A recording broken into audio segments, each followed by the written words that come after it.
अस्सलामुअलैकुम नाज़रीन, नांदेड़ उर्दू न्यूज़ में आपका इस्तकबाल है। चलिए नजर डालते हैं आज के नांदेड़ कोरोना अपडेट की तरफ।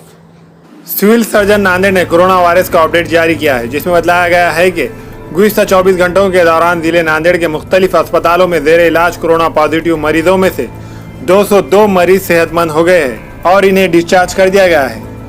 अब तक नांदेड़ में जुमला 5203 कोरोना पॉजिटिव मरीज सेहतमंद हुए हैं।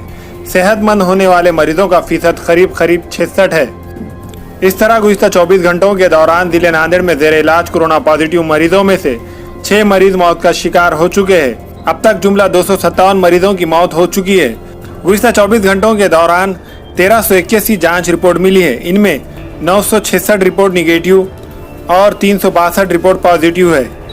जिले नांदेड़ में अब कोरोना पॉजिटिव मरीजों की तादाद 8212 तक जा पहुंची है।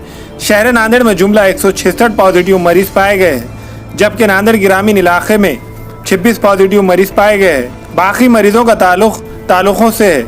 अभी भी सरकारी खानगी अस्पतालों और कोविड केयर सेंटर्स में जुमला 2698 एक्टिव कोरोना मरीज जेर इलाज है। इनमें 271 मरीजों की हालत नाजुक बनी हुई है। अभी 488 नमूनों की जांच की रिपोर्ट आना बाकी है। हमारे यहाँ फर्नीचर, पलंग, सिंगारदान, सोफा सेट, अलमारी, dining table, fridge, computer table और दीगर कंपनियों के फर्नीचर दस्तियाब है। एक मरतबा तशरीफ लाकर खिदमत का मौका दे। प्रोपराइटर मौलाना शबीर साहब, deluxe furniture mall and home appliances, fruit market के सामने, माल्टेगरी रोड, कामठा, नांदेड़। अस्सलाम वालेकुम, मैं इमरान खान। हमें उम्मीद है कि आपको हमारा चैनल अच्छा लगता होगा। लेटेस्ट न्यूज के लिए देखते रहिए नांदेड़ उर्दू न्यूज, और न्यूज के पसंद आने पर लाइक, शेयर और सब्सक्राइब करना ना भूलें।